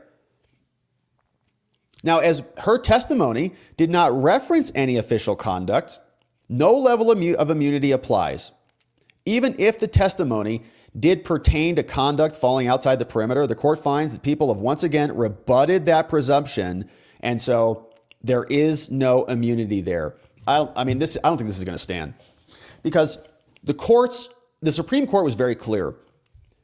We don't want anything to impinge upon the presidency from hacks like Merchan or Bragg. It's a real risk. To have a judge sit here and parse through what a president can do and say and talk about and all those things, it's not what we're talking about. This should be afforded much stronger immunity, and the judge is just dumping on it. So he also talks about Cohen, saying Cohen participated in meetings. He executed the NDA. Cohen testified about a bunch of stuff. And he testified that his representation changed. The people gave notice about a pressure campaign, and we heard the testimony or read through it. Now, they say that stuff from Cohen should also be immune, saying that he testified before the House Select Committee, and he was part of Trump's team. He was testifying to Congress as part of the Trump team. An email was also sent by Robert Costello and talking about Trump. Costello working with the Trump admin. Another one, Cohen, a text from Cohen to a New York Times reporter talking about Trump. And another one, when Cohen is talking to Pecker, there's also emails from Cohen that they also want included in there. And the judge says, well, all these communications are not protected, saying that he believes Michael Cohen. They relate to communications related to investigations. They don't relate to Trump as president, and so they're not official. All participants were acting in their personal capacities to Trump in a personal way. Now, as previously noted, the objections to his testimony were also unpreserved, and thus we can't review any of those objections as well. And the court, I guess, is believing Michael Cohen, who is a liar, convicted perjurer. Trump also had his Twitter posts. They say the social media posts are from the literal president, from the White House. That's how he talked. But Bragg says, nope, they're just unofficial acts. There's no immunity for those, because the tweets don't bear resemblance to the kind of public comments the Supreme Court indicated would qualify as presidential conduct. They're not going to want the courts to parse through every stinking statement. I think this will get overturned. Now, if the case is not dismissed in the next setting. When the Trump court discussed the defendant's tweets, they were in his own interest. They were not advancing a policy. And so the court finds that the people's exhibits are entirely personal. It's a personal retainer agreement, and it's not what the Supreme Court is talking about. None of these tweets are official acts. It's not like Theodore Roosevelt, and his final tweet doesn't count either. So Trump says there was harmless error. The people say, if you think that there was improper evidence admitted at trial, just call it harmless error and let the guilty verdict stand, because we really want him to. And so the judge continues, talks about the grand jury. In conclusion, he says, the court finds that Trump preserved his claim only as to the testimony of Hope Hicks, the form and Twitter postings as to some of these Twitter posts. All other claims are denied as unpreserved. So some Twitter posts should have been excluded. Some testimony and some of the form, but the court finds further evidence related to the preserved claims relate entirely to unofficial conduct, okay? So even though maybe there's some argument here, it's unofficial, and so it goes into that third bucket. It's not immune. No immunity protections at all. And since they're unpreserved, they don't get immunity either. Further, even if this court were to deem all of the evidence as official, it would still find that the use of these acts as evidence is personal, and the acts of falsifying business records poses no danger of intrusion onto the executive branch, and so it's supported by evidence. Lastly, this court concludes that if error occurred, it was harmless, and there's overwhelming evidence of guilt. And so Trump's motion to dismiss the indictment and vacate the verdict is denied, signed by Judge Juan the Con Mercan, who hates President Trump, donated money to Joe Biden, donated money to Stop Republicans, aka Stop Trump, had his daughter, who made millions of dollars in her business by prosecuting the president. Her daddy was prosecuting the president, and now he's going to keep this case on track. And so we're going to be here continuing to cover it. Trump has another simultaneous motion to dismiss that is not being addressed here, which is on the transition. It's on the election. So we'll see if the judge does the smart thing and dismisses it on that basis, because if not, then we're going to an evidentiary hearing. I believe that's still scheduled. It might be not on the schedule, but we should have an evidentiary hearing on other issues, and the judge may keep this sentencing on the docket until after Trump's presidency. That's what Bragg wants. That would be an insane thing if they tried to do that, but New York is filled with insane judges and insane prosecutors. So we're going to be here continuing to cover this, my friends. Thank you for joining and subscribing as we do. All right. Now, if you're just joining us, we covered some good ground today, and we're very glad that you're here and with us. And we're looking extra shiny today, baby. It's good to see you guys. All right, so we've got the interim report, the January 6th interim report. We had a great segment on this. If you missed it, please rewind, go back, check this out, because Liz Cheney is a criminal and she belongs in jail. Hopefully, Kash Patel and the DOJ look into what she's done, because she has commandeered the January 6th narrative for her own gain, and she tampered with witnesses and suborned perjury, which is illegal. Good stuff there. We heard from Chief of Police Stephen Sund. We learned that Trump and his New York case are not going to be given immunity, courtesy of Judge Juan the Con Mercan, and Trump is very upset about it. So we covered all of those things and more. And now, my friends, it's time to hear from you. And we'll see what you have to say about this. It is a beautiful day, my friends. Thanks for being here. Let's say hello to our friends. Thank you for these amazing donos and for all the tremendous love and support. Let's see. All right. We are in our new digs. We're working on getting our bearings straight, as I mentioned at the start of the show. And so here we are. It's Happy Toe Tapping Tuesday, my friends. You're right about that. It sure is. What's up, Jeffrey Adams? Just became a supporter. Welcome aboard, Jeffrey Adams. Great to have you here. We got Voice of the People. What's up, Voice? Bringing in Aaron Hand, E. Baker, Unique Rhythm, S13. What's up? Da Freak is here. Hey, MC. Kobe Tiger in the house. Salted Fit Pack, Mick Meowface, and William Roch in the house. Welcome aboard. Voice of the People. Thanks for bringing them in. Check out the Voice of the People show called Off Label Podcast on YouTube. Jeffrey Adams. Okay, fine. I canceled my OnlyFans account and watching The Watchers. You canceled OnlyFans to join us? That's nice. That's nice. Lot less genitals here. Unless we're talking about areola angeron. Then we get some areolas here. Some areolas, if it's angeron. We also talk about Fanny and Nathan indicting each other a lot, but that's not OnlyFans, you know. Anyways, thank you for joining us, Jeffrey. Hey, Jeffrey Adams says, been a fan since the early R&R days, man. Shout out to our friends at the R&R Law Group. Says, joined as a member, a real boy today. Of course, I had to cancel my OnlyFans account. Well, we're glad you're here. Little different content for sure. Yeah, it's different. I have a lot of different quips there. I better be careful. All right. Steve Bear's dad is here. Louder Milk just gave Biden a reason to pardon her. That's also true. Yeah, that's also true. Then I think we go down the other route. I think, look, if they get pardoned, then your attack vector is still to get them to come testify. They'll still arm up and say, I could be prosecuted at a state level, but you could have that fight if you want. Glocky says exclusive. Merrick Garland in trouble as congressional inquiry into Crescent Dunes solar scandal and the cover-up expands. Looks like a good story over there from Breitbart. Jay Dizzle says, okay, so if this gets overturned, can Bannon sue for unlawful imprisonment?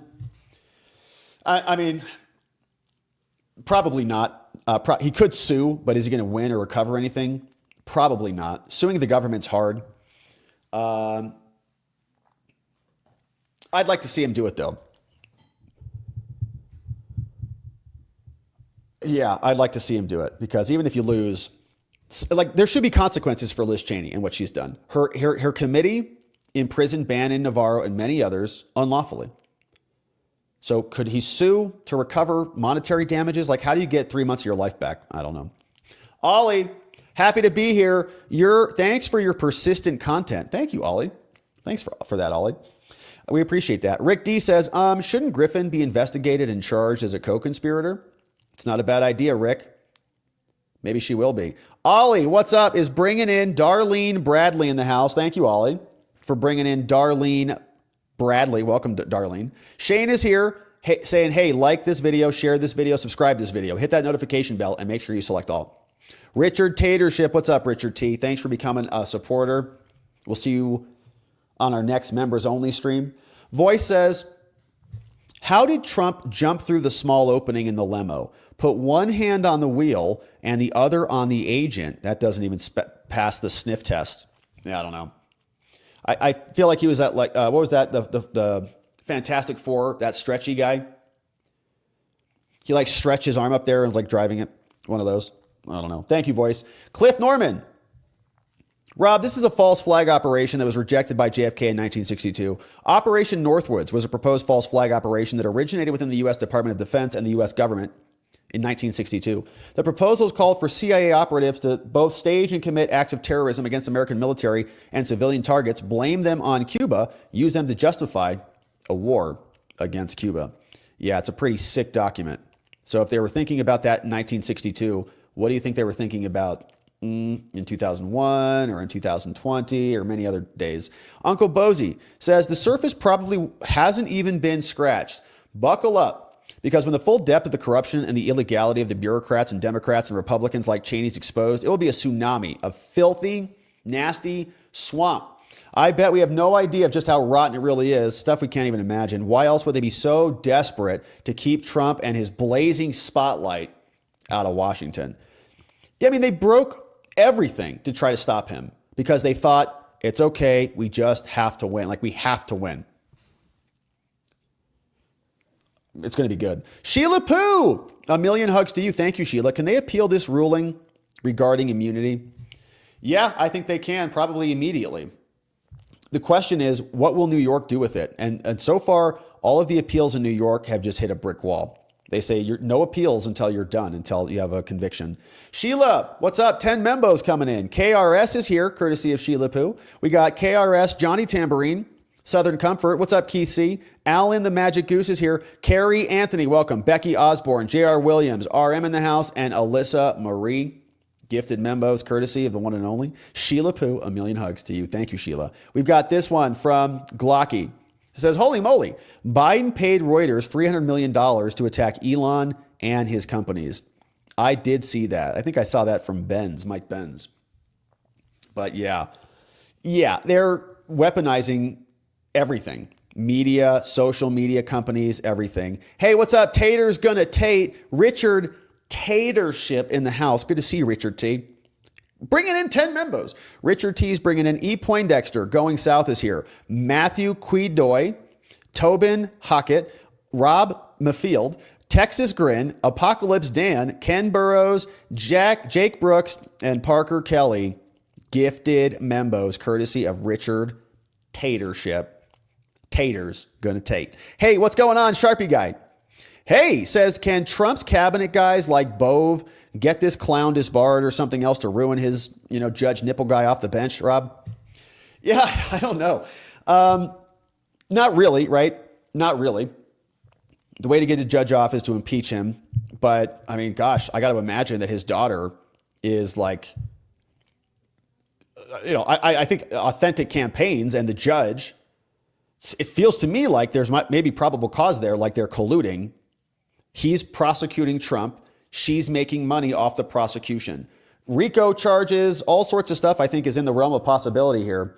And so we'll see if there's any other things that happen. The White House is a very powerful position. John McGarvey says, and by the way, I am all for that. Okay, if they're going to be Machiavellian, if they're going to kick you in the nads and try to hold this over Trump's head, he should kick them in the nads harder. And he's got a much bigger boot. He's got the White House. So I'm totally fine with him using the DOJ or whatever.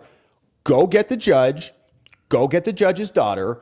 Go look at Alvin Bragg. Go look at Tish James. There is corruption there through and through.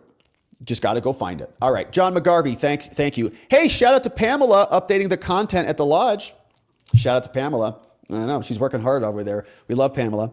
She's crushing it. My friends, if you haven't checked out the lodge yet, we've got some good stuff over there. The lodge is going to be getting busier and busier. So let me just share with you what it looks like. So couple items when you're over there. This is the lodge.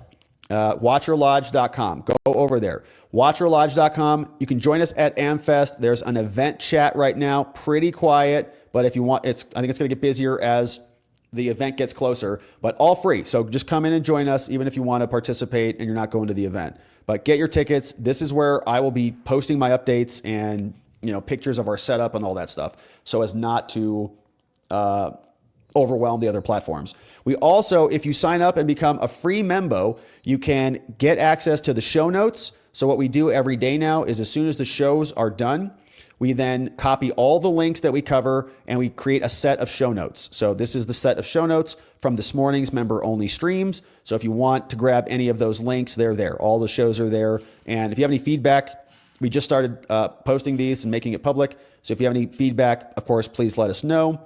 We also are posting the case file PDFs in this section. Look at that, Pamela, amazing. So the PDF that we covered today is there in the case files PDF. And again, this is a free section. So you can go over there, check it out, and grab anything that you want over there. That's at the lodge. All right, so thanks, John, for plugging the lodge for us. It's great. It's got a lot of cool features coming out over there. Written in Film says, if Biden has dementia, how can anything he signs be binding, including pardons?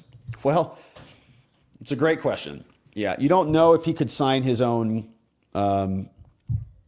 will or any other documents because he doesn't have legal capacity. I think the problem is he's the president, and so there's a presumption of competency. We have the 25th Amendment that would be invoked to remove him if he were incompetent, and that has not happened yet. So I think the thesis is he's presumed competent, even if he's not at all competent. And so great comments, my friends. Thank you for sending those in. And I want to shout out our amazing mods. Donut, John McGarvey clipping for us hard today. K-Bean, Carrie B clipping these for us. And my friends, thanks for sending these in. Really, thanks for supporting the show and making our work possible by being here and supporting us. Let's see what's happening on X. Then we're going to head over to locals for our members only after party. Over here on X, we've got James Pepper says, Rob, can the U.S. Supreme Court find the judge in contempt of court? I'm sure they could. Yeah. I mean, they're the Supreme Court. They can do anything. Will they? Probably not. Gen X says, Mr. RG, a weird S microphone thingy going on. An S microphone thingy? America's done rolling over. Look at this pup. Do we have a little bit of a S, like a little whistle? Like an S? One of those? I can't do it. Some people can do it. A little S, a little lisp happening. Do we have something like that? JK, when Biden pardons Cheney, can't Trump sue her? He could sue her, but I mean, you can always sue anybody, but what's he going to sue her on? Witness tampering? I mean, you could probably sue her on those claims. Maybe he'll win. All right. So, my friends, those were great comments. Thank you for sending those in and for supporting us. We're going to head over to watchingthewatchers.locals.com for our members only after party. Sharpie Guy just asked, can Trump's cabinet guys like Bove get this clown disbarred? And I saw this one from Ravicus. I wonder if the doctor could be liable for lying about Biden's condition. Liable for what? What kind of claim? Like lying to America? Yeah, it's a good question. All right, so my friends, we're going to leave it there. It has been a beautiful day and an amazing stream. Thanks for joining us. Tomorrow, we are going to be at AmFest, so we should be down there at AmFest at the same time, but we might not be because we're going to be setting up starting at about 12:30 or 1, so we'll see how much we can get set up, and then we'll attempt to stream from there. But I don't know if we're going to have internet or what. So that's the plan for tomorrow. So thanks for subscribing. Thanks for hitting the notification bell. Membos, we will not do an early stream tomorrow morning because we're going to be on the road. We're heading back down to Phoenix tomorrow. So we're going to pack all this stuff up, hit the road, and then we'll be live tomorrow evening. And then Thursday, Friday, Saturday, and Sunday, the event is like, I think Friday, Saturday, it's like all day. So we're going to be streaming a lot. So, my friends, I want to thank you for joining. Thanks for being here. Thanks for sharing the show with a friend or family member. You can tell them I abuse you here in order to ask you to share the channel. Just tell them you're tired of being abused by me. So just please come check it out. That'd be great. So anyways, it's been an amazing night, my friends. I want to thank you for being here. Of course, we are going to come back tomorrow. We'll be in a different scene and location, and we're going to get into whatever the day has in store for us there. There's going to be a lot. I know that there was Luigi just got indicted in New York. So that's coming out, bunch of stuff. It's going to be great. Until then, my friends, of course, I want to wish you a beautiful night's rest and an amazing sleep. But tomorrow, we're going to come back here to do it again. And we're going to need to see you right back here so that together, with your help, we can shine that big, beautiful spotlight of accountability and transparency down upon our system with the hope of finding justice. Make it a beautiful night, my friends. Sleep very well. I'll see you right back here tomorrow. Bye-bye.